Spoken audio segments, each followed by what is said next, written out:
Welcome to another episode of the 100% podcast with me, your host, Harry Purdy. Today, I'm joined by a new guest. This is a big episode for me because it's the first professional footballer I've had in the studio for the first time. And today, I welcome Yeovil Town Football Club striker with a host of different experiences at different clubs as well, Mr. Frank Nouble. Welcome to the show. Thank you, Harry, mate. Pleasure to be here. I know we spoke before about coming on. But we're here now. It's the most important. Yeah, I think the listeners will definitely know that this is a big one for me. Football, huge, and as I briefly said to you downstairs, I remember you back in the day coming through with the blue shirt of Chelsea on in the academy, and at the time as well. Just going into it, there was a big big name in the academy at the time as well. Yeah, I love my time there at Chelsea. Very lucky. I always tell people lucky when you get to play for such a iconic club, living in London as well. So, I was well aware of what I was signing into when I was a kid at that age. I was 11 years old when I signed for them. So, to come through all the ranks and eventually make my name sort of thing in the academy ranks was brilliant for me. You hear the word wonder kid and stuff like that. Giving out a lot to kids. But back then, I felt like you had to do a lot more to get that recognition. And for us, there weren't much of the Instagram and Twitter and stuff like that. If we had that then, people would have been seeing clips of a lot of players doing a lot of similar things at younger ages. So, yeah, great time at Chelsea. Learned a lot there. And I think that's my foundation probably for my career, if I'm being honest. Yeah, I think it's, you say that as well. And one of the questions that I ask is, what are the bigger differences that you notice now between coming through academies and you've seen when you've been around the other clubs as you've got a little bit older and more experience in your career to what you had at Chelsea? Differences, I would say, I think back then, again, I think we focused a lot on basics. So, we worked, some of the training sessions I look back on now, they were very simple and very,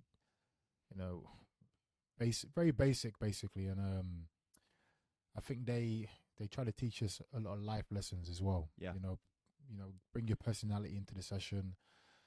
Call for the balls. These little things that I see now youngsters that don't have when they step into a first team change room. They're very timid. They don't really know where they stand or what to do or how to impress. And that's crazy to me because when it was my age, we knew exactly what we needed to do. So all the kids that trained from a young age group, they knew exactly what the first team were doing. Everything was cycled down, the same thing. And to go there and to make an impression, you have to go show a bit about yourself and be that person that you were in your age group to show it to the first team. And I think that's what we did as youngsters. It's hard as well because you're with a group of young boys at under 11s like I was.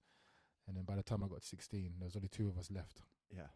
Lots of ins and outs and stuff like that. So there's an element of being ruthless and also being, understanding that the position you are, you can't take it for granted. So I think now, players get paid a lot of money from being in younger age groups. Parents get promised houses and all this kind of stuff. Is crazy to me. These are not stuff that I ever heard or witnessed. Us, it was just about if you train well, you score your goals in a weekend, you get a new deal in the summer. Yeah, that's all we cared about.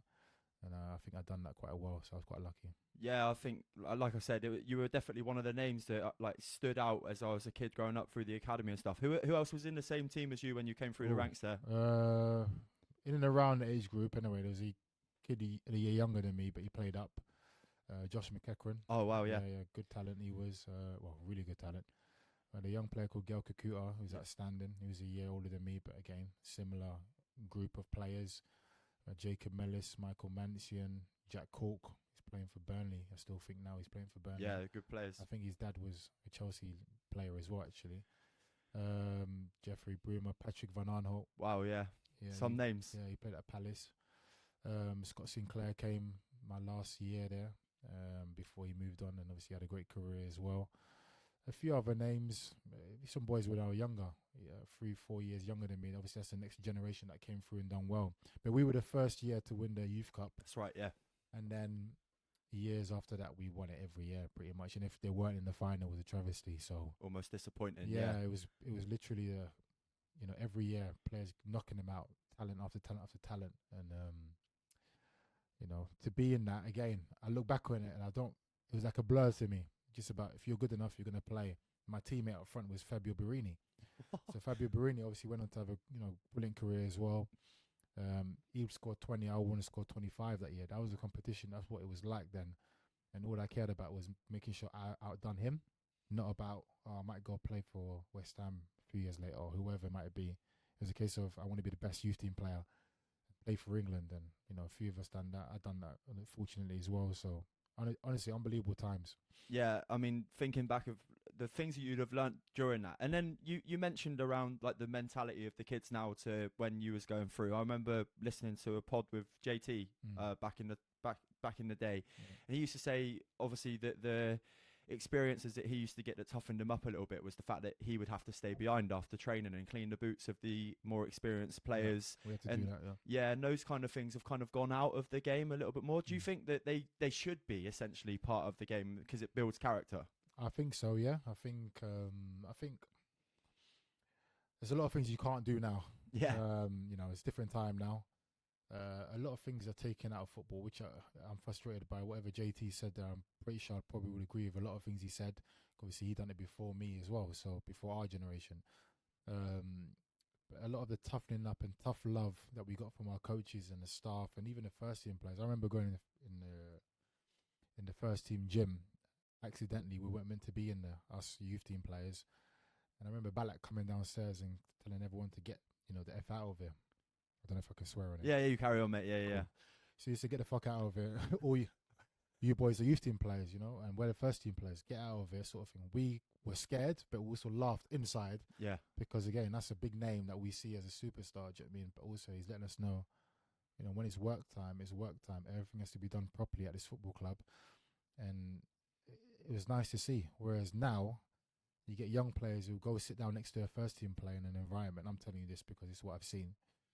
And they couldn't care less who they sit next to. They wouldn't ask questions. Like me, when I was sat next to Didier, I would ask Didier every question in the world.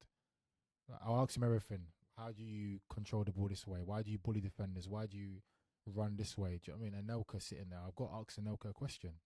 Now, in this day and age, I think the youth team players, it's not no fault of their own. I just think it's their upbringing and the different teachings that they get. They're very blasé with it all and not understanding of the moment. The moment is key. That age group between 15 and 20, I think that builds everything for a person's career in football. And I think also in life as well. I think a lot of foundations and fundamentals you can pick up at that age are key. And for me, I picked up a lot of good traits, a lot of bad traits. So later on down the line, you realize which ones were good for you, and you learn your lessons. Interested to know which ones which traits you would say you picked up that were good from your youth career, or like when you were developing, and which ones you'd say were the bad ones that you've kind of had to almost edge out of your game. Yeah, no, definitely the good ones were whatever you're good at, make sure you showcase that.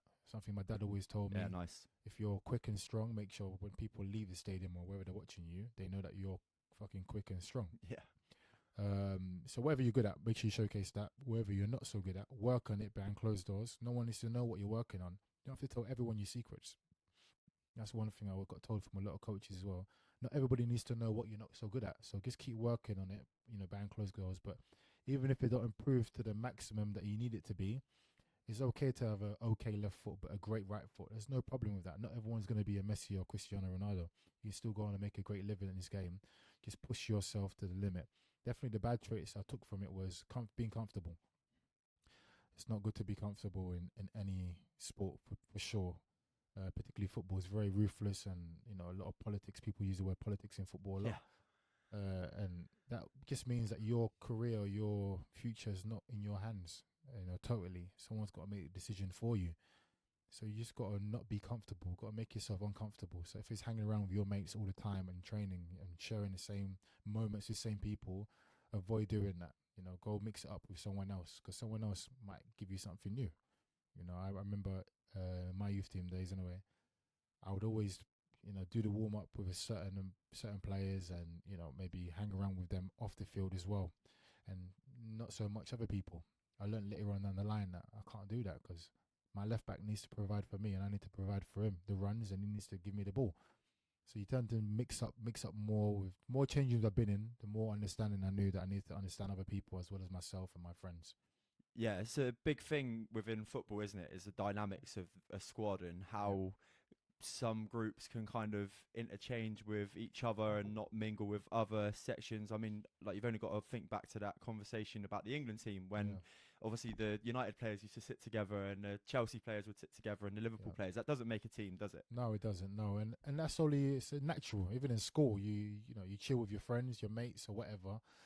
But in a team sport, anyway, you know, team sport is very important that you do get to know everyone as much as possible, even if it's just a short conversation every day. You know, it's something that I learned later on down the line that, wow, I actually enjoy being with that person more than I could imagine I would have been. And I think that prolongs your career. Yeah. Opens up more doors, and people realize that, you know, this guy, he can adapt to any situation possible, and they're going to run harder for you. Yeah. You know, that's what team sports is about. I'm so happy I played a team sport because I got to meet so many different people. I think it's so underrated, right? Yeah. Playing as a team and how it can develop you as a person and how it can create relationships and stuff. Like the same, obviously completely different levels, but from when I was a kid at school to now, whether it was cricket, rugby, football, just always loved that team environment, the memories you can make with different people. Unbelievable, isn't it? The people that it can bring into your life as well, for sure. Yeah. So I always ask as well on the pod, especially when it's around sport, your first memories of sport. I know you was brought up in London in Lewisham, and your brother plays pro in Scotland. Yeah, Livingston. So you must have had a good experience of getting involved in sport at a young age. What was the first time that you were like, oh yeah, I'm gonna be a pro footballer? Yeah, my little brother plays football. My youngest brother as well also plays football. He's an older shot at the moment in the youth team, so he's doing quite well. Obviously I was the older brother, so I was the first one really to go out and stay out late and play football again. In that generation, our parents let us go out and play. We have no mobiles on us, so they just relied on us to get back on time or a certain time. And that's definitely when I started to realize, okay, I'm decent at this game. Everyone in my area wants me to be on their team. That kind of feeling, you know, they're like life lessons that you learn how to be streetwise and, you know, who to play with, and you just avoid danger and you find yourself in good scenarios just from life before I've even touched an academy or a football team. So yeah, I signed I went on trial to Charlton actually first the same year. I went to Charlton. I got told no. That actually broke my heart. I cried. I probably cried about 4 times in my life. That was one of the times I cried. I remember it vividly. 2 months later, I went on trial to Chelsea. This is coming off a Sunday League team called Red Lion in Surrey Keys, which I scored like 59 goals that year. So I knew I had a chance of maybe getting seen. Chelsea signed me within 3 days of my trial, which is a heck of achievement for me at the time. It felt unbelievable. Same year, my brother got signed for Chelsea as well, at under 6 level development squad sort of thing. Yeah. And then we went through the ranks together. You know, the year I left, also that's the year he left. I think there's a bit funny situation there with the club. I think they were a bit disappointed that I didn't sign my pro contract. I turned it down. Yeah. But anyway, I went through Chelsea. So I knew from about 11, 10, I've got a chance here of doing something good. But again, my aspirations weren't to play for England. You know, you hear a lot of people say, I want to play for England. I want to play for Man United, Arsenal, all that kind of stuff. That wasn't for me. My thing was, I just want to get on a pitch somewhere where I can just showcase what I can do and take the piss out of defenders. That's literally what I wanted to do. Yeah. That was my feeling towards it. So when I got the chance to do it in the Chelsea kit, I'm like, you're joking, right? You're actually giving me kit here to go train on grass that's flat. There's no like holes in the grass and anything like that. I don't have to run through a fence to enter the pitch. That's what I had to do with my Sunday League team. We had a little fence, little gap. We had to fit through. It didn't go through the front gate. Now I'm thinking back now, we probably didn't pay for the pitches, but I always thought, why do we have to go through that? But so I just thought, wow, you're actually giving me something to do here, and I don't have to pay for it, or my family don't have to pay for it. Wow, this is a dream. So that's probably when I knew. So you say you obviously turned down that pro contract at Chelsea. There must have been something within you that, I mean, from an outsider looking in, obviously I'm sure you saw the players before you break through the academy, have that good reputation, and then obviously with the money and the influx at Chelsea, obviously Roman would just buy in players at the top and stop the influx of academy into the first team. Yeah. I think he just come. I think Jose was the manager. I've actually got a picture of me being ball boy when they won the league. When he first come, they won the league. They won the league. I was on the pitch again. It's all a blur to me, but I remember I'm sat there on the floor as a ball boy, and he's, you know, celebrating with his medal and stuff like that. But reason why I didn't sign the deal was mainly because, well, the only reason was because I didn't see a pathway through to the first team. I literally didn't see it at all. People say players that might have come through. The last player was John Terry. And anyone else who was a bit older got sent out on loan. So my vision was, why are players getting sent out on loan? I didn't understand it. I had no footballing, presence around me in terms of big agency, or my uncle might have played football in England or whatever. I had none of that. So I didn't know what, all I could see was what was in front of me. Me and my dad, who was with me by my side everywhere I went, we just saw, right, pathways. Why is it so hard to play for Chelsea when we're signing? Yeah, because we're signing players for 24 million every summer. We just signed Daniel Sturridge as well that year. Daniel Sturridge and Lukaku that year. So I'm thinking, Lukaku's same year as me. Why is he being bought when I'm killing it in every game in this age group here? So very frustrated. But that last year, I actually trained with the first team for at least half the season, which was, again, another blessing. Really good. Joe Cole was there at the time. We had, the team was a joke. Ashley Cole, Lampard, John Terry. Lampard set the example in training. We used to watch him and think, like, why is this guy running so much after training? Obviously, later on, as you get older, you realise why he was doing it. Yeah, one could have he's been my hero. yeah. One, obviously, keeping up to date with his fitness, and even though he's scoring 20 goals every week, there's a reason why he's doing that, because he was maintaining his body. Some may say he might have had a drink the night before. That's probably why he's trying to sweat it out. But who cares? That's not the point. The point is how he treated the game and how he treated training and youngsters as well at the time. John Terry, great example as well. So, yeah, no, it was a strange time, but I said no, and I knew West Ham were interested. Gianfranco Zola used to come and train us as well. So we had the link there, and I heard that he could possibly want to sign me.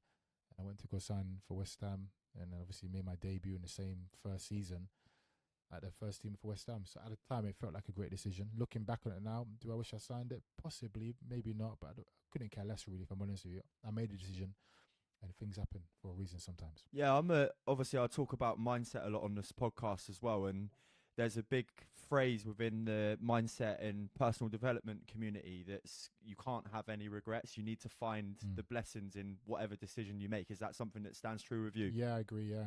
I think more of my friends say to me, oh, do you regret that decision? And I'm like, I actually don't regret anything, really. Not really. Only things in life that I do regret are times where maybe I didn't prepare properly for a certain situation. That's it. Do you know what I mean? I didn't prepare properly for a theory test, for my driving test, maybe. Yeah. Stuff like that. I regret not doing that. But like in football, or something I really love, decisions are always made in my mind because I want to go and prove someone wrong. That's always been me. That's why I've had so many loans. Like, I went to West Ham my first and second year. I went on loan 4 or 5 times. Yeah. Some may go, well, he can't settle. These people don't think he's good enough or whatever. It's nowhere near the case. I could have stayed at West Ham for the whole season and not played, and just played 21s football, or whatever they called it, reserves at the time. Yeah. I was one of the youngsters in that team that said, no, I don't want to be on the bench for the first team. I think I'm ready. So I went out. Some were good, some were bad. But I went out, again, not knowing how it may look. Later on down the line, some clubs were like, well, this guy's been on loan too many times. I don't want to sign him no more. This is eventually when I left West Ham. But some clubs understood, like, no, he was eager to go play, and he'd done well at certain places, didn't do so well at certain places. So that's definitely my mindset of, go out there, do it. If the momentum is there in your mind, go and follow through. Don't let yourself down by just sitting on your laurels.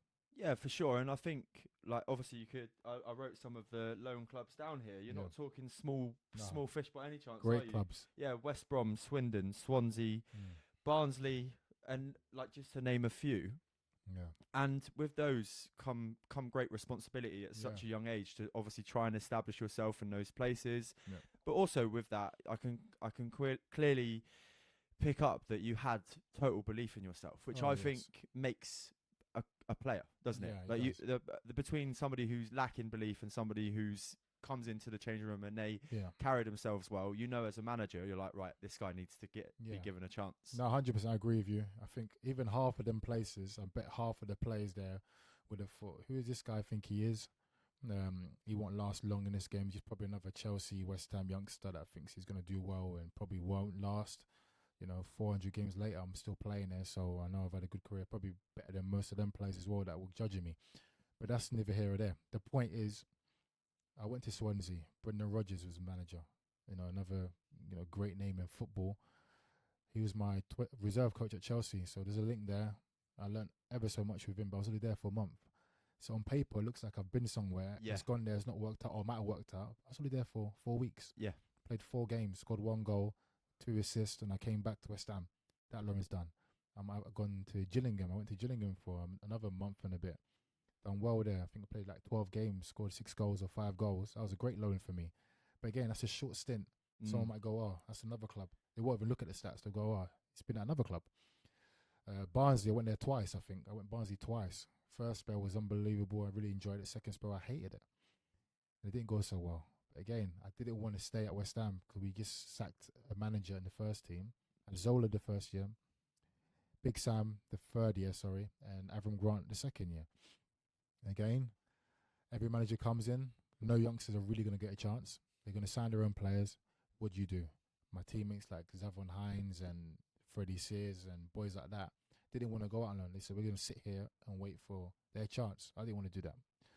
So I eventually went to these places and had great experiences. West Brom, I went there for 2 months. They eventually got promoted to the Premier League. But again, I had a great time there, really enjoyed it, but it's a short stint. So it's hard to class them as a club that I've been to, but it is an experience that I later on realised it worked all in my favour because I gathered all that information and I put it into my time at the next few clubs that I went to. Yeah, I mean, I've got an interest just for my own benefit here. Out of all of those loan clubs that you went to, which one, if you was to choose one, do you wish developed into a full-time gig? Swansea, probably Swansea. Yeah. I love Charlton because Charlton, again, I'm a Lewisham boy, so I wish that Charlton went really well. It didn't go so well. A little bit of a full circle there as well, right? Because you trialed. Yes. Didn't make you know what? Actually, when I went there, I saw the same guy that told me no. Do you know what I mean? Oh, wow. And he had to be extra nice to me because I'm coming to help their first team. Yeah. Do you know what I mean? And they were League One at the time, and I was Premier League club. So, yeah, that was full circle. But again, we had John Joe Shelby. He was a great talent. Wow. He played every game. We had Bradley Wright Phillips up front. It was a good team. I think they got promoted that year after I left as well. So I actually went to a lot of good teams. But the team was probably Swansea because Brendan was there and he just got promoted. Oh, he got promoted that season. Front three was, for the games I played, was me in the middle, Nathan Dyer one wing, and Scott Sinclair the other wing. So it was a frightening front three, plays everything you wanted in it, and they ripped to shreds every team. Funny enough, when I left, the person that replaced me was Fabio Barini. Oh yeah, of course. Yeah, wow. And they won in the final. I think they beat Reading or something like that, and got promoted to the Premier League. And where does Brendan go? Liverpool. And who does he bring with him? Fabio Barini. Yeah. So that could have been something there. Do you know what I mean? If I had stayed there and not been called back by West Ham. But again, that's all ifs and buts. But probably that club. Huge club. The city was lovely. One of the first loans I went to and actually lived in the city. All my other loans I probably lived on the outskirts, so I didn't really get a feel of it. Swansea, I actually lived there and I loved it. So obviously you've rattled off some players that you trained with. You went to West Ham, Swansea, and like to name a few of the other big clubs you played with. Who would you say, if you was to say like top 3 players you trained with? Okay. I mean, obviously obviously played with as well. Yeah, training and playing is different. Yeah, 100%. Yeah, the players that are good in training, and then you stick them out on the pitch. Whoa, different guy. There's one guy that trained well and played well. Scott Parker was unbelievable. He played the same way, 7 out of 10 every game, 7 out of 10 in training every session as well. So I loved playing with him. Was he with you at Chelsea and then West Ham, or did you? He might have been at Chelsea, but I wasn't. I was a kid. Yeah. I met him when I was 17, 18, and that's my first time in the first team. And he was there, and he set the example every day. I say played with. I'm not going to pick big names. I'm going to pick because I've played some big names. So yeah, of course, I'm going to pick players that I think were consistent. I like consistency. There's a player called Creswell, left back. Aaron Creswell at Ipswich. I was there 2.5 years, and I played a lot on the left side. So I played with him. And funny enough, he then moved to West Ham. He moved to West Ham. Yeah. And when he moved there, I was like, listen, if you need anyone, let me know. I can sort you out. Do you know what I mean? Yeah. When they go to this place, go to that place, I got their number. Sound, yeah. So that was funny, but good to see him go there and obviously do well. He's been there 9 years now, so he's become some sort of a legend down there. Yeah, Sort of for thing. sure. He's done really well. Really proud of him. We still speak today, but I'll say him just because he was consistent. He never missed a game in the championship when I was at Ipswich That's some for stat. 2 years. Played every game, every minute as well. Never come off. So he was unbelievable talent, and obviously went on to do well. Third one, I'm gonna say it's a tough one. There's a player called David McGoldrick, Yep. who's a Striker. unbelievable. Both feet, play in the hole, like behind the striker, sorry, or up front. Scored goals. Could score a goal in every game if he wanted to, but sometimes he chose to pass it off and do that. But I'm going to say James Maddison, because I only say one big name. So James Maddison, reason being, because I met him when he was 17, 16 maybe, and he was taking free kicks at that age in the first team, which I thought was ridiculous. But that's the type of personality I loved, what I was used to as a kid. When a kid comes through, show your worth instantly. And he did that. He was washing cars during the day, and then at night time come and play in the first team for us. I say washing cars, washing the players' cars, by the way. Yeah. And then coming on and helping us. We stayed up that year, Coventry. I went there for half a season. I scored the first goal in the Rico when the Rico got returned. Oh, wow, yeah, nice. Live on TV against Gillingham, again, another former club. And Maddison was coming through that year, and he was a joke. He was ridiculous talent, and obviously we can see what he is now. 100%. And then in terms of, I mean, potentially the answers could be obvious. You hear like on podcasts and stuff, but when you've seen the players that you mentioned there, McGoldrick, Cresswell, Maddison, and then you mentioned like you've trained with players who've played over 100 games for England, right, as well. What, obviously, the mindset with those players, you must see a difference between the ones that don't quite cut it and then the ones who are at the absolute elite. What do you think, if you was to say one thing that makes their mindset better than everybody else's, what would it be? From what I could see, so even training with people like Michael Essien and John Terry and Frank Lampard and these people, Ashley Cole, compared to everybody else, it's good. They're in a position where they're surrounded by other world-class talents, so it also brings your level up high. If you surround yourself with high IQ or high level or talented people, you're gonna raise your standards as well, and your raw ability also comes through. So I think that helps, being surrounded by the best. If you're the best on your own, or you're the best and you're not around people that want to raise your standards as well, you can get lost in the wind, and I think that's quite hard for people to understand sometimes. But them individual players, I would say they were consistent in everything they did, in terms of if they're doing a passing drill, they will always make sure that passing drill is to a high standard. So the small things matter to them. Being on time matters. Routine matters. All these small things, they add up. They used to say all these small percentages during the week, they add up to the game day, and if you don't feel like you've done everything right, so warm up is 5%, being on time for dinner 2%, all these things, if you add up all the percentage during the week and you feel like you were sloppy here, you were sloppy there, you sloppy there, come game day, you've done 65% of your preparation. So we're expecting a 65% performance. Now, if you outshine that, good for you, but that won't last. If you've done it 10 times in a row, you're going to fail. If you do everything that you can do to your maximum during that week, you're probably going to end up like Ashley Cole or Frank Lampard. You are, especially if you've got raw talent. Yeah. And it's quite hard to tell it to everybody. Even when I know it myself, it was hard for me to do it during the week. Follow and keep to a strict standard. You have to be honest with yourself. When I was that age, I wanted to know what nightlife was like. So I'll train hard. I'll enjoy myself in training, but I also wanted to know, what was it like in London? Oh, who's that? I can see Carlton Cole there. That's my teammate. I can see Ashley Cole there. He's going out with Cheryl Cole. And these people have already made their careers, but I want to go and enjoy that. No, that's not how life works. To enjoy these finer things in life that I might have chose to do or think that's fine at the time, you've got to do everything else right to earn that. You've got to earn the right to play. That's what I got told as a kid from a coach. Earn your right to play. And I think that's what applies to these top athletes. Amazing. So in terms of, apart from earning the right to play, if you was to go back in time as Frank Nouble now and speak to 18-year-old Frank Nouble, what would you tell him? I would tell him that your abilities are very hard to find. Not everybody's going to be a certain height. And powerful strikers are just they're another level. Yeah, you know what I mean? So I think understand your worth, sort of thing, more than what's in front of you. So if I play well today, okay, I know I'm a good player. That's not what I'm talking about. I'm talking about knowing in the big picture that someone out there, a manager out there, or a team out there needs your type of player. So just keep working and maximize yourself. If it's not going to be at Chelsea or West Ham, it will literally be somewhere else at a good level. And tell yourself that. But I was so fixated on what's in front of me. Why isn't it happening now?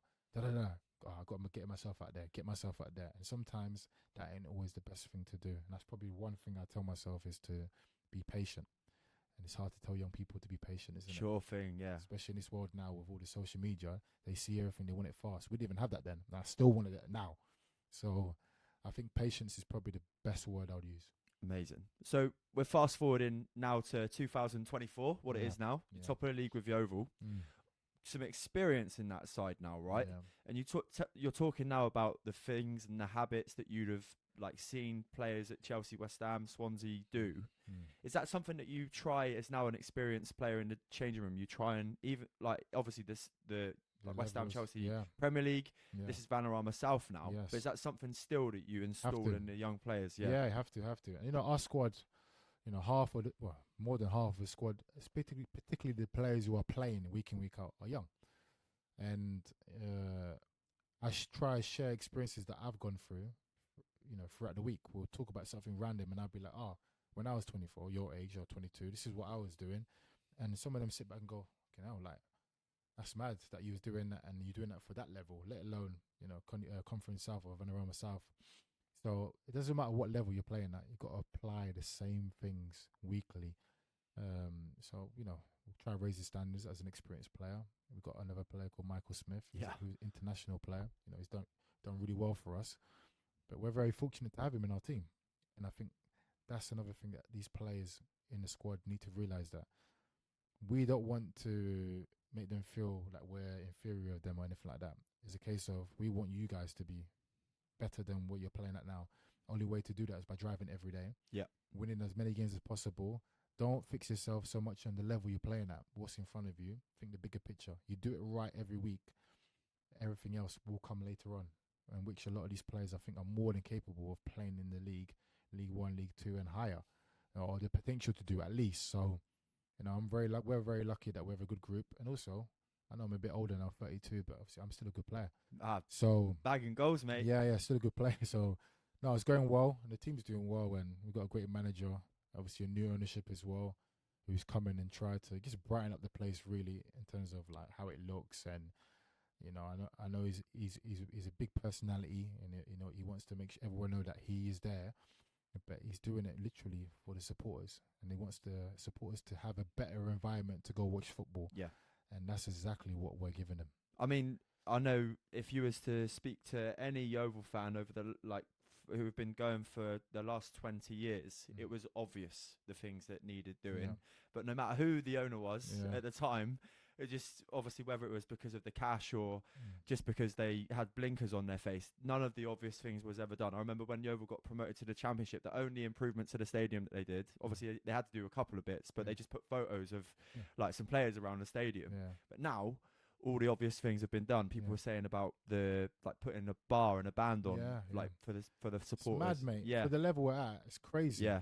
A lot of clubs I've been at, they're not doing that, or it's not as effective, and it's been very effective for our supporters. The numbers are rising every week.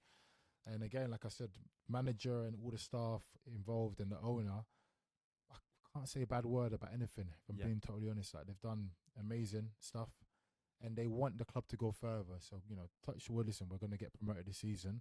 We're going the right way. We're 13 points clear, aren't we? So, long may that continue. But if we do, the next season, it's not about staying in that league and being solid. It's about going again. And that's why I signed it as well. I had opportunities to stay in the league and the National League, below as well.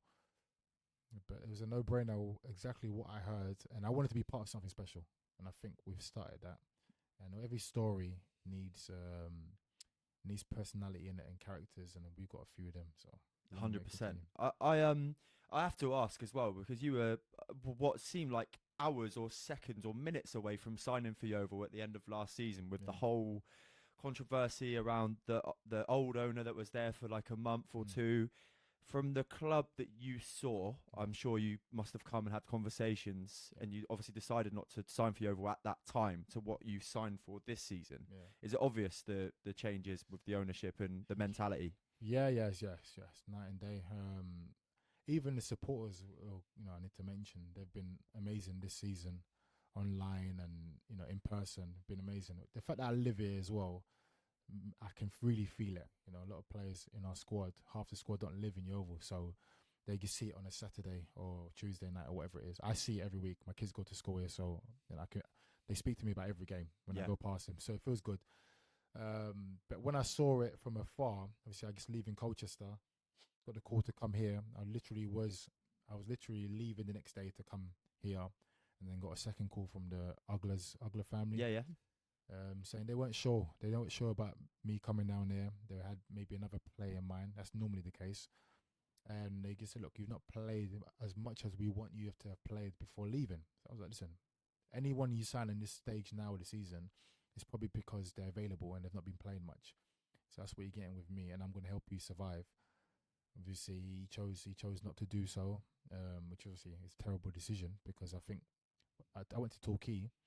We were 8 points away from Yeovil, as in below. Yeah. And we leapfrogged Yeovil and also almost survived with 1 point difference. So, which was crazy. We won 6 games out of 8. We drew 1 and lost 1.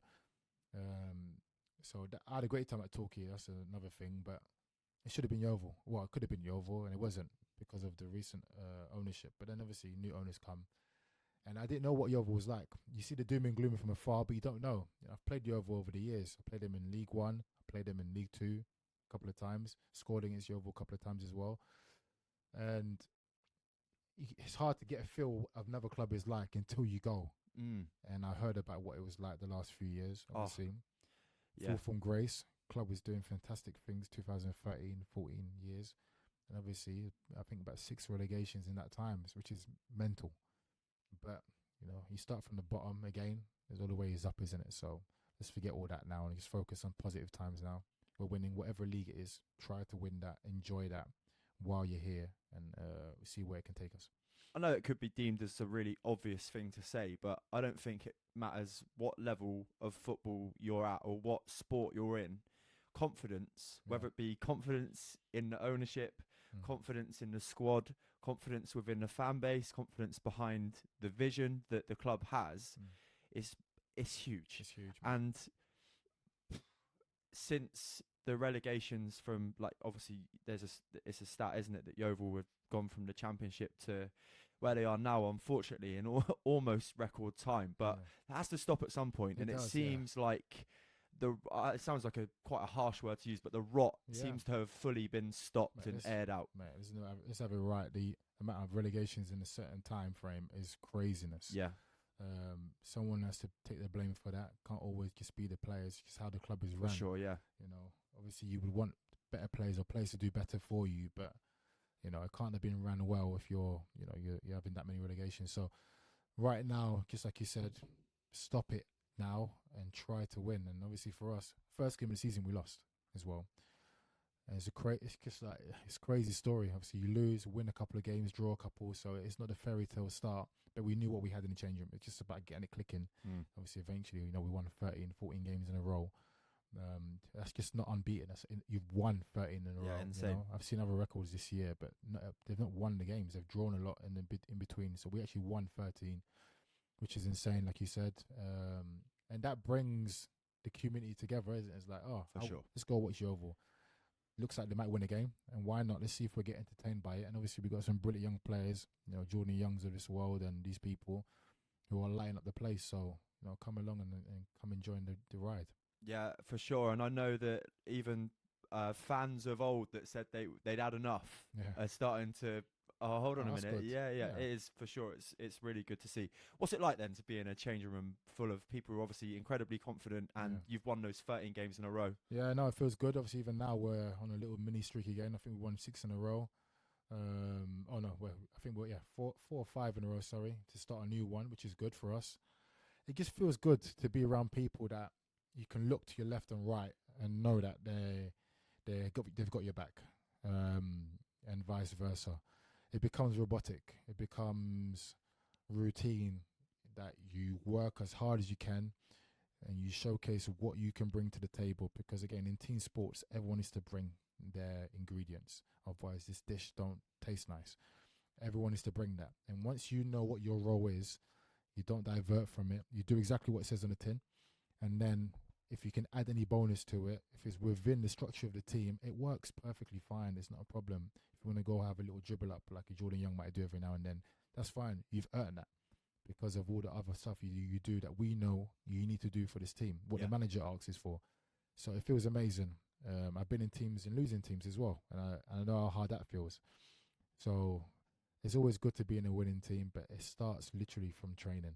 Yeah. Honestly, if we train well together and everyone has a tight-knit group and the culture is set, particularly the older players, everyone now filters through and follows, follows the leader by example. Sure. Matthew Worthington's our captain in a minute. And he leads by example in training, but he also looks up to the older boys and thinks, all right, cool. If Frank and Michael Smith and, Murphy and all these other boys have played at these different levels and they're doing it here at this level, why can't I do that? Why not? And I think that's how it should be. That's what I did. Looked up to the older boys, see what they did. If they were fucking about, messing around, I probably did the same thing. Yeah. As much as maybe I didn't want to, but I did because that's what I thought was okay. Here we don't do that. We enjoy ourselves, but we're here to win. 100%. And in terms of, obviously you've already mentioned as well, 13 points clear now. Yeah. There could potentially be some form of complacency because clearly Yeovil are away the best team in the league. I think so, yeah. Yeah. And you have amazing players for the standard that you're at. Yeah. So how does an experienced player like yourself and the manager and the captain and the other experienced boys stop complacency creeping into training and games? It's hard. I think managers mention that a lot in recent weeks. Complacency, look, that's the only thing that we think can divert us from our ultimate goal with complacency. Look, we could win the title by 1 point and we've won the title. That's all that matters. Yeah, for sure. But for us, the position we've put ourselves in now, just like you said, we'd rather now win it by 20 points now because we've put ourselves in a position where we've not been complacent. I think we lost a game and drew 2 in a row and people were saying there's a blip or, as the train fell off or anything, we've fallen off the cliff. We're like, it's craziness. Yeah. We've lost a game. We've lost 3 games out of whatever it is, 27 games or 26 games. We can't win every week, but when we don't win, can we look ourselves in the mirror and say we gave everything, we prepped right? Yeah. That's where complacency creeps in. It don't creep in on the game day. It creeps in before that. That's the way I see it. So we could lose next Saturday or Saturday coming now at home to whoever it is, Hem or Hempstead, the team that we lost to first game of the season. Yes. We're playing them. We could lose to them and someone could go, oh no, they probably think they've won the league already. That will not be the case because we're going to train our nuts off the whole week and put it that when we get to the change room, we're ready to go beat that team. But again, anything could happen. Yeah. Performances and, anything, referee, we're relying on other people as well, not just ourselves to come through the game. So complacency is definitely a big word that we use a lot. So I don't think that will creep in, if I'm honest with you. I think now we actually want to win the league by the end of February.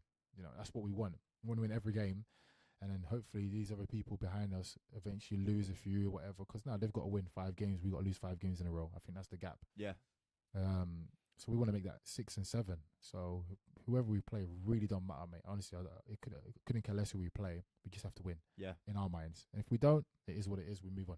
Yeah, next week you kind of look forward, don't you? And I think that's the key, isn't it? Is you just got to take every game as it is. Doesn't matter, like you say, the opposition, who it is that you're coming up against. It's just you stick to the plan, and if you get those points on the board, happy days. Yeah. I think it's important to have targets as well. Yeah. Maybe not share it, everyone. I've said it probably twice now. I want us to be as clear as possible by the end of February. Reasons why I've said that. I like to add a bit of pressure to the boys and myself. If they hear it, and they think, okay, why is Frank saying that? The league's not done yet. Well, let's go do it. And why am I saying it? It's a positive thing. We're saying, can we challenge ourselves to go win as many games as possible by then? That's the challenge. We've got to challenge ourselves because clearly when we're on it, the teams are not challenging us enough. So let's challenge ourselves, you know, and that's not even being arrogant. That's about us saying we've won the games by playing well and giving everything, and the fans have been on our side, been our 12th man. Brilliant, fantastic. Now let's create our own challenges and see how far that takes us, because these challenges are positive, by the way.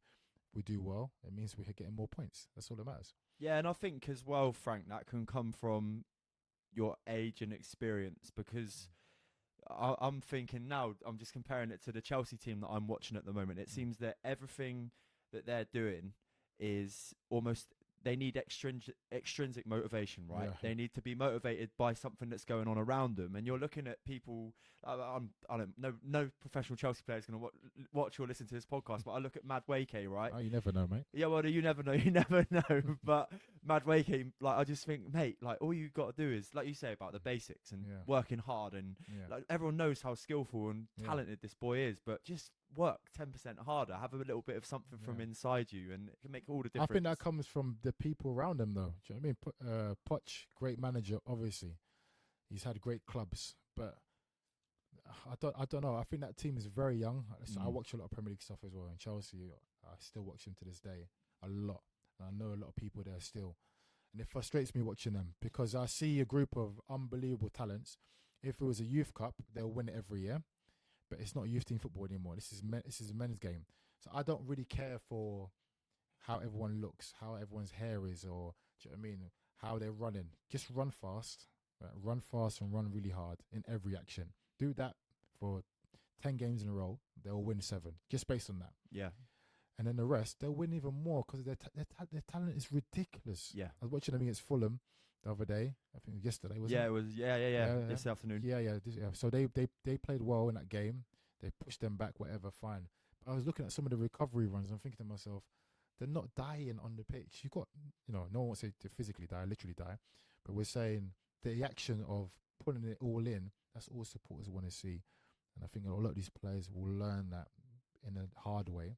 Someone like Sterling knows it, but he can't just be the only one that knows it. Someone else has got to do it. Thiago Silva's there, but I just think they're missing that link between player and staff that Chelsea were renowned for. They had 4, 5, 6 senior players that kind of controlled that change room. And I think in that young change room, there's a lot of new players. It's quite hard to, people are like, why is he talking to me like that? He's only been here 2 weeks. I was here a month ago. But again, you've only been here a month.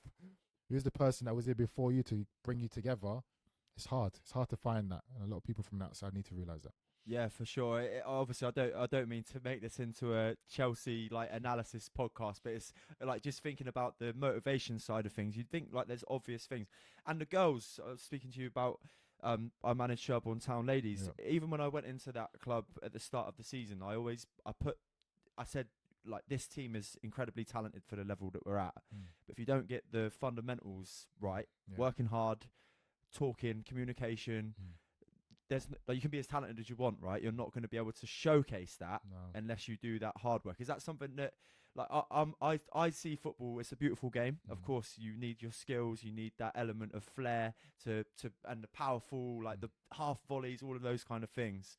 But have you been brought up, and do you still agree that those elements of working hard, habits, good habits, basics, do the basics right, communication, are still the things that create the best teams? Yeah, definitely. I think when you're younger, it's hard to understand that. It's when you get older, with the experience of playing games, you can't buy experience. It's so hard. You literally have to live it. So if you're dealing with a young player, it's hard to tell them 10 things at once. They're going to be like, okay, I get it. And they'll go home and probably grab one of them things. It's probably the one thing that you probably didn't really want them to take on. It was probably other things. But it's funny you say that. I think definitely working hard. When they see, it's good for players to realise that after doing the hard work, they need success, they need results. And if they see that, sometimes seeing things is better than telling someone something, I'm definitely a person that if I visually see it, I take that in and I can act upon it. Some people like things written down, or, like to, constantly spoken about it in their ear, like keep getting told the same thing and then finally the penny drops. Me, if I visually see it, if I see a team working a certain formation and working really hard on it, I think, I want my team to do it. I want to be involved. It looks enjoyable. So I definitely think that's the case. And I love the fact that you're doing it with the ladies' teams as well. I've got 2 daughters who love sport. Oh, I'm real. And even, obviously, we might go into it later on, but my coaching stuff I'm doing, I've got some girls in my teams. Class. which there's no girl or boy feeling at all. Some of the girls are, pushing over the boys as well. So I just love all the aspect of both genders getting involved in and loving the sport. So, big up yourself for doing that. My man, I appreciate it a lot, and I literally love it. I mean, bad result today, but it's not the end of the road for us this season, that's for sure. At the end of the podcast anyway, Frank, I normally ask 2 questions. I'll save one of them for the end because it's my favourite question, but I'll ask one of them now. The first question is, what's next for Frank Nouble? And obviously, before you came on tonight, before we clicked the record button, you've mentioned you want to suss out a little bit of coaching, see if it's for you or not. How's that going? Yeah, it's going well, enjoying it. Yeah, obviously doing my football academy, Frank Nouble Academy. So I'm really enjoying that. Yeovil based, which again, I'm lucky I live in this area, so I can get a feel of what the kids want to do, and obviously they can see maybe a player that they might like to see, enjoy watching on a Saturday. And it helps that we're winning. So people are like, okay, it's got a winning formula sort of thing. Yeah. And he's had a great career as well. Played for big clubs. He might have picked up some things along the way that I can pass on to my youngster.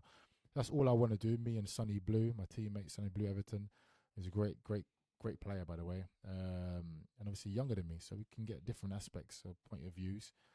I just want young people to enjoy it. So for me to coach it, I feel very privileged, but I want to coach.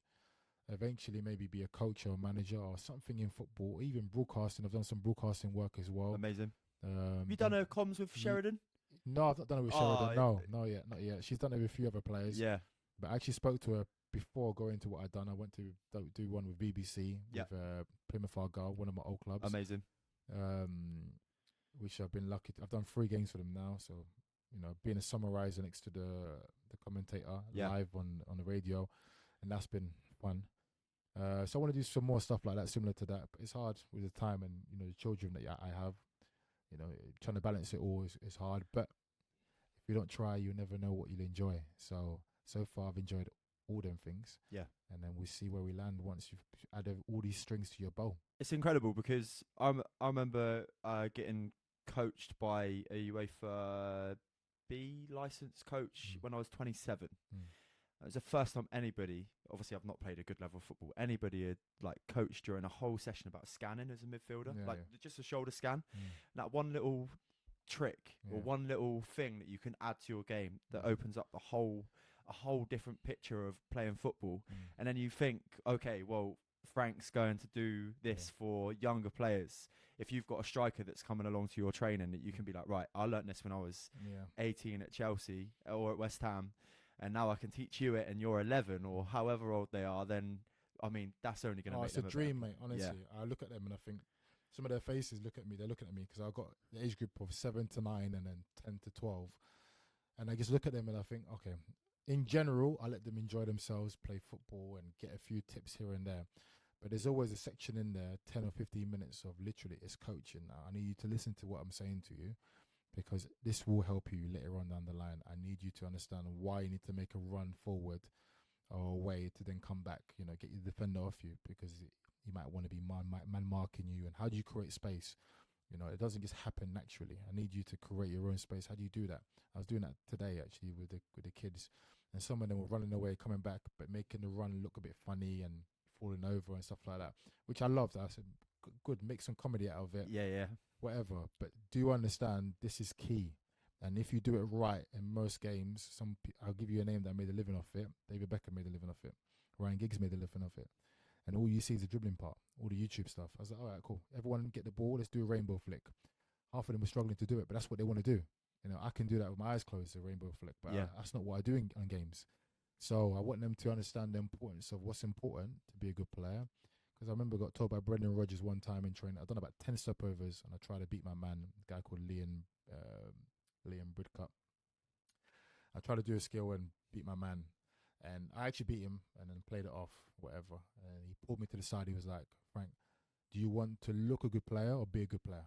That really stung me at the time, because I was thinking, Gaffer, I'm not showboating, but my team is winning possession game. We're actually taking a mick out of the other team, and now I probably added a bit more to it. And he went, you look like a good player, but are you a good player? It's important to be a good player. And that he didn't even need to tell me anything else. I knew exactly what that meant. And as I've gone on, I've said that to young boys in my teams over the years. I said, look, you're looking a good player, but are you a good player? What does that mean? How productive are you? Are you impacting the game at all? Because you can do a trick there and beat one man, but after that, what is it really helping? You're probably holding up the ball too much on that side when there's a guy free over there. You know, these small things, they matter. So I want them to take something from me or Sonny, and hopefully can put them into their games as they get older. I love that. And like, you know, when you just can imagine his voice saying that. Yeah, I'm not going to do his accent. Yeah. Cutting though, but because obviously, like, was it Chelsea as a youth academy coach, won loads of trophies, obviously got the Swansea promoted and went to Liverpool and almost won the league. But he's had a great career. You know, Mourinho was bigging him up as he was at Chelsea as well. So it didn't even matter what his background was. It just mattered what he said to me. Yeah. And at a team that's in the Championship at the time for me is an important level. So you saying that to me, it rang all the bells in my head. Like, I couldn't sleep that night. If I'm being honest with you, I went back and was like, that's all I remembered. Forget that we won the training session. I was like, this guy actually doesn't think I'm being productive or effective. So I've got to change that. Amazing. Right. So I've made this question up on the spot. We've spoke about the players that you trained, you enjoyed training with, the top 3. Yeah. Now we're going to go, you can only pick one player from each club you've played at. Yeah. 5-a-side team, but you've got to play up front. Okay, yeah, fine. Okay, I'll play up front. So how does that work again? Well, you can choose goalkeeper or not? Yeah, goalkeeper. You need a goalkeeper, yeah. Right, goalkeeper. Best goalkeeper that I enjoyed playing with, I'm going to miss people out. It is what it is. But I would say... So who is it and what club was he at? I'll say West Ham. I'll say Rob Green. Nice, yeah. Rob Green. And this is before the time of needing to be good with your feet. Right? So he wasn't great with his feet, but I could trust him for shot stopping and reliability. And obviously, he played for England as well. For sure, yeah. Even though, he didn't have an unbelievable career in England. He made a couple of mistakes. But, if you make a mistake at England, it's always heightened. Doesn't mean you're a bad goalkeeper. Yeah. But Rob Green, I'll put Rob Green in there. And then you can choose your formation with you can have like one defender, 3 midfielders, you up front, or you can have 2-2-1, yeah, whatever. Okay, no problem. I'll do 2-2-1. My 2 defenders will be... defenders. Okay. I'll put Patrick Vanano. I'll put him in there. Nice. Just because I'm playing 5-a-side. Yeah. So I'm thinking about 5-a-side. Yeah, he's sharp. He's quick. Great left foot. My other defender will be... So that's Chelsea one picked, yeah? That's your one from Chelsea okay, picked, yeah. All right, yeah. Now you got to go other clubs. Yeah, okay, other clubs. All right, okay. Are you with me? Yeah, I'm with you, yeah, okay. Okay, I'll pick one from Ipswich. Yep. Defender. I'll pick Aaron Cresswell. I'll put 2 defenders in there. So 2 lefties, actually. We've got West Ham, Ipswich, Chelsea ticked off. Yeah, I'll go to... I played at Wolves and I played at Coventry and Colchester after that. So, as in permanent moves. So, I'll go with Wolves. I'll go midfield player. Oh, this is tough, mate. You put me on the spot here. Yeah, no, I like it though. I like you putting the pressure on. You say you like the pressure on, so here we go. No, it's true. All right, two midfield then. I'm going to go with a guy called Sammy Smodics. Nice, yeah. Yeah, he's top scorer right now in Championship. He's got 16 goals. A reason why I put him in there is because he was a pest. Right. He could run everywhere and he scored goals. Always scored goals. I think I helped him a lot in the one season for him. He scored like 15, 18 goals. Unreal. Great player, great talent, great kid as well. He's flying in the Championship for Blackburn. So I put him in there. I put James Maddison in there as well. Coventry days. I put him in there just for an unbelievable talent. And yeah. And as you but if I wasn't up front and I could pick a striker, I would probably pick I'll probably pick, and I'll probably mention him already, I'll probably pick David McGoldrick at Ipswich just for raw talent. and 5-0s. He's got an unbelievable touch, and people can watch his clips anyway. So he's a great talent. So I put McGoldrick in there. But if it was me, it's me. Yeah, it's you. Yeah, it's so you, forget man. It's anyone you. else. It's me. It could be the bench. I'm like laughing at myself as well. So I'm like, pick a 5-a-side team. Then they're Yeah. like, but you've got to have a goalie. And I'm like, 2-2-1. So it's actually 6-a-side team we've got. Oh but yeah, it's yeah, it is. Yes, absolute- you're right. But that's fine. Like Yeah. the question still worked, Yeah. and I'm delighted with it, mate. Final question for the podcast tonight. Yeah, no problem. The greatest bit of advice you've Mm. ever been given doesn't Mm. have to be football related, but Yeah. potentially it will be. Yeah, no, greatest advice was probably everybody's heard it, particularly in sports. It's definitely from my dad. Is, you know, he used to say a couple of things. One, you never know who's watching. I think a lot of people hear that from maybe their parents or guardians or whoever, maybe family members, whatever. You never know who's watching, and always represent yourself well. Forget your family, your friends. This is just advice I took on, and I really appreciate it. And this is my dad telling me this. Forget everyone else. You know, you need to represent yourself. Because at the end of the day, you know, you could come here with a household name and everyone respects it, whatever. But how you behave and how you perform will be on you. You'll be the one that doesn't get the jobs. You're the one that won't succeed in whatever respected level you want to do. Because your dad, if his name is famous or your mum's name is famous, they've already done it. They've made their money. So it's you. Represent yourself. Put your best foot forward first in terms of first impressions or, you know, whatever you might do. That's probably the two things I'll always take. So when my girl was at school, I'm always telling them, stop being sheep. You know, be a leader. If you're going to be a leader and you don't, everyone will want to be your friend, you lose a couple of friends along the way, fine. It's not a problem. I can't remember half of my schoolmates. Do you know what I mean? There's a few of them I still keep in touch with. The rest of them, they're not going to change my life. Be a leader. Be the one that starts things. Don't be someone that just follows. So definitely represent yourself forward, and you never know who's watching. So just give it your all and just perform in whatever it is. Don't have to be sport, like you said. Just be the best at it. And if you can, so many doors and opportunities will come your way. That's just a fact. So that's definitely the advice I say. Put your best foot forward, and you never know who's watching you, because there could be a scout here or an owner or someone really important in your line of work or someone else's line of work that might go, I want to speak to you, and that 5-minute convo could change your life. Mate, unbelievable advice, unbelievable chat. This has been unreal to have a pro sat here in the studio just talking about football, which obviously we're both clearly quite passionate Love about. it, mate, yeah. And I think what has come across, if you don't mind me saying, in this episode of the podcast is just how deep thinking you are about the game, number one, but also you're passionate towards it, even though you've had, even though you've had all of these experiences, but like some people, like you say, could deem all of those loan moves and that like a negative thing, but actually you found a positive in all of them, and the passion for the game still lies in you. Has and to, mate, yeah. I've got, I said one more question. It's obviously, fine, mate. I'm not rushing away. The final question is, like, in terms of retirement, 32, yeah, the kind of, I guess, yeah, strike. It's not far. Yeah.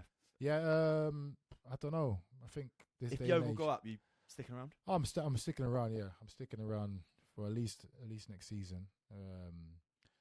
But yeah, if I'm doing well and I'm performing well, that's all that matters to me. I said in the car the other day, like, obviously again we're talking different levels of football, but as soon as I feel like I'm getting the piss taken out of me on a pitch, it's done. Yeah, that's it. Yeah. If I feel like I can't influence the game the way I want to, I've always known how to.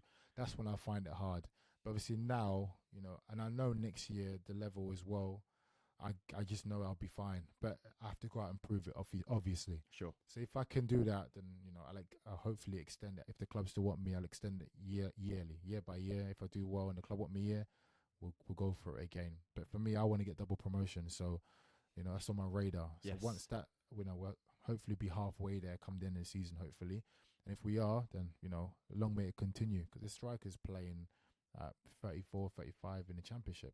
Yeah. Do you know what I mean? As long as they're doing well and they have a good influence. But there's one thing I do want to say about that and yourself as well. One, you're doing a great job. So keep doing what you're doing. Thank you, mate. Obviously keep coaching the ladies teams as well, and keep spreading the word, because it spreads around like quick fire around here, especially in the Yeovil area, Somerset area. Sport everyone loves sport, but they don't know how to get into it. And when they see things, that's when they get involved. Sure. I mean, word of mouth has worked brilliantly for me and my coaching stuff. I've hardly put it on Instagram. I've not really touched my Instagram, not really working it. I just say I'm doing a session, bang, 35 kids turn up. Class. Do you know what I mean? So it's been brilliant. So just keep what you're doing. But yeah, the age thing and the experience. So experience in change rooms are huge for me. And I do think that most teams, I think in this team now, we could replace 4 or 5 of the older players with brilliant young players. It won't be the same. It'll be very different. One game you could get excellent performances. Another game it's wishy-washy. With us, sometimes people are moaning that we're too conservative. We're too okay. We're good. We're a good team, or we keep the ball too well. That's because the experiences that lie through. We don't want Jordan Young to rip his hamstrings because the crowd want him to take on players every time he gets the ball. Yeah. No, we don't want that. The manager doesn't want that. So it's important to have people that have been through it and seen it. And that's what builds, camaraderie and a winning formula. Game management, right?